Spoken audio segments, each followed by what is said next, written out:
We prepare for a visit with a Lone Ranger in a long shot bid for the White House. Is the third time the charm for Ron Paul? One-on-one with the congressman from Texas, straight ahead, as Bernanke met the press for the first time today.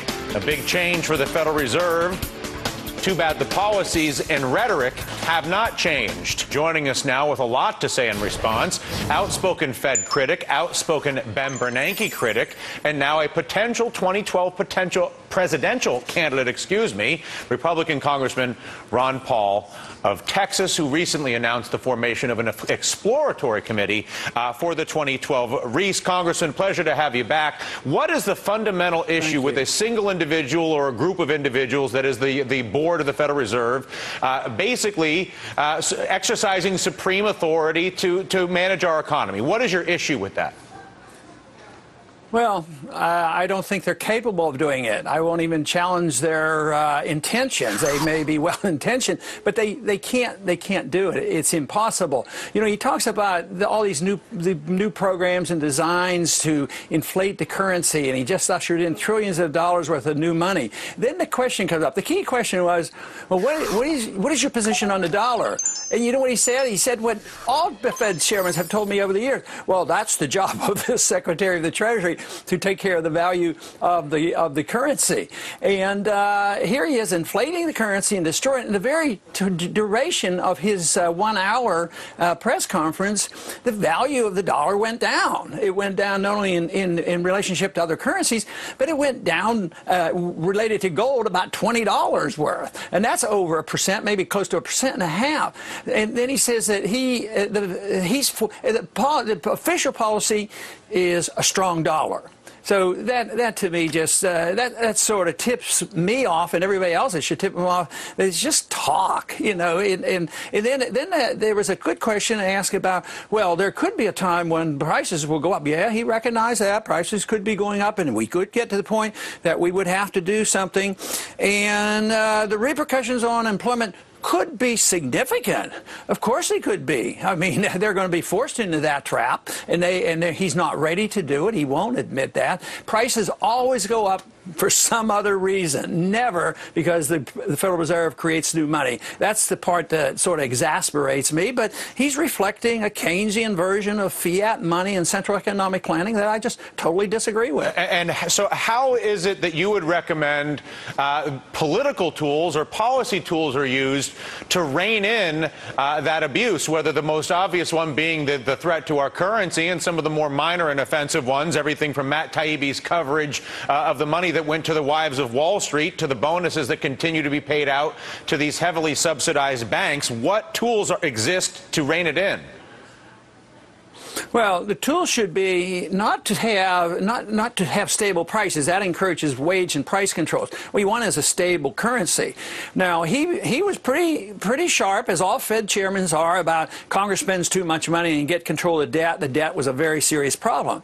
But he controls the tools for that. And, of course, it is policy that the Fed is supposed to buy up debt and keep interest rates low, and that's going to stimulate the economy.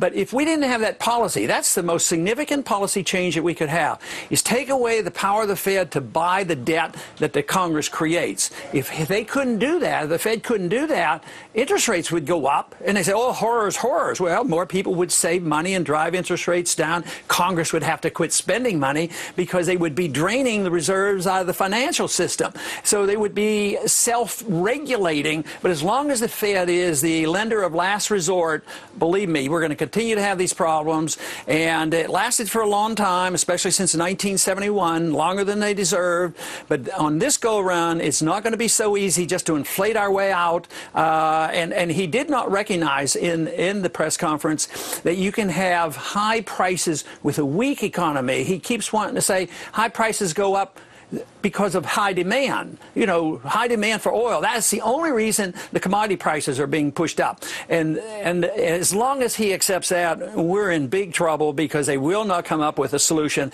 and they are destined to destroy the value of the dollar. If you were to look at your political scenarios over the next year and a half with the announcement of the exploratory committee, many folks look to you as a voice of rational debate on fiscal conservatism, on American freedom and policies that lead to equality and equal opportunity in this country, as an advocate of those types of economic policies.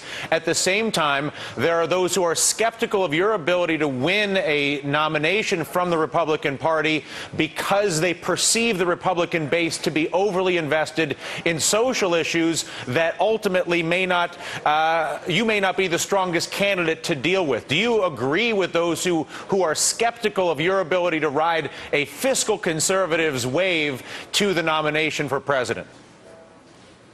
Yeah, I understand exactly what you're talking about, and that's a bit of reality. But the truth is me personally, I live a very conservative life. I just don't impose it, by laws. But the Republicans also have a shortcoming because they talk about cutting, but they're urging more spending by Obama on the military. They want more. There's many of them complaining that they're not going in stronger into Libya and doing more and getting rid of that dictator.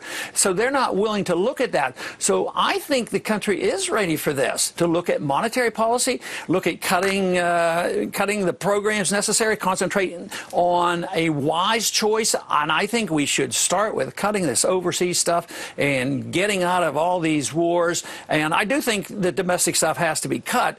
But, to say you're going to cut NPR and Planned Parenthood and think you're going to balance the budget and increase the amount of money we're spending for the military-industrial complex, that won't sell, and that's not good economic policy. But we cannot address these problems without seriously considering and understanding how the Federal Reserve works. If you were to look, though, at the primary process, do you believe that the rhetoric that you just offered to me here, appealing to somebody like myself and a lot of other folks, I suspect, will that play in Iowa? That's a good question, and we will see. I feel, I was out there yesterday and make the announcement. The reception was dramatically different from 4 years ago. It was an unknown event 4 years ago. So things are different. The campuses are alive and well with these ideas, and the young people know that there's not much future in Social Security. They don't like the foreign policy. So there is a big difference coming, and it's a different world right now. So it remains to be seen, but it will be a real challenge. But and I think that's one of the reasons why there's an exploratory committee, and I will be at a university in Reno tomorrow, and I've been to many in the past month. And the receptions keep growing. Yeah. So, but our problems keep growing, and hopefully they see the wisdom in free markets and individual freedom and a sensible foreign policy. And one of the things, obviously, that's appealing about you as a candidate among those in the GOP field is your incredible intellect and credentials on economic policy, your very rational advocacy of a real debate about our involvement overseas, and certainly from the eyes of somebody like myself, it's why a voice like yours is welcome. At the same time, at the top of the field these days, at least in his own mind, is a man like Donald Trump. How do you view your ability to steer the ship toward the debate that you're having here with me now and away from sort of the absurdity of this morning?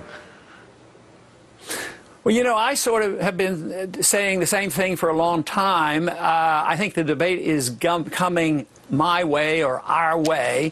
And, after the campaign was over, even though it was noticeable in 07 and early 08, the crisis was coming. But when the financial bubble burst and the housing bubble burst, all of a sudden, Austrian free market economics gained a lot of credibility. So I think that as long as I stay the course and keep saying the same thing, and the proof of the pudding is the failure of the system that we have and the failure of Keynesianism and the failure of our foreign policy and the shortcomings of fiat money, I think the people are just going to move, and I think this is going to happen. I already see signs of that. Other candidates would certainly not outwardly agree with me, but they'll start using my language. We have to have a sound dollar, and we have to take control. We have to have more clarity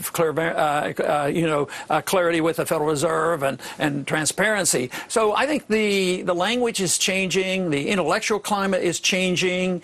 The debate on television is changing, and certainly the debate on the college campus is changing. So I think the revolutionary process in the ideas is moving in the direction that I would like to see it go. Well, Congressman, it'll be certainly enjoyable to perpetuate this debate in the months and years to come, and you are a leader in helping us do that. We appreciate your time this afternoon. Ron Paul, thank you, sir.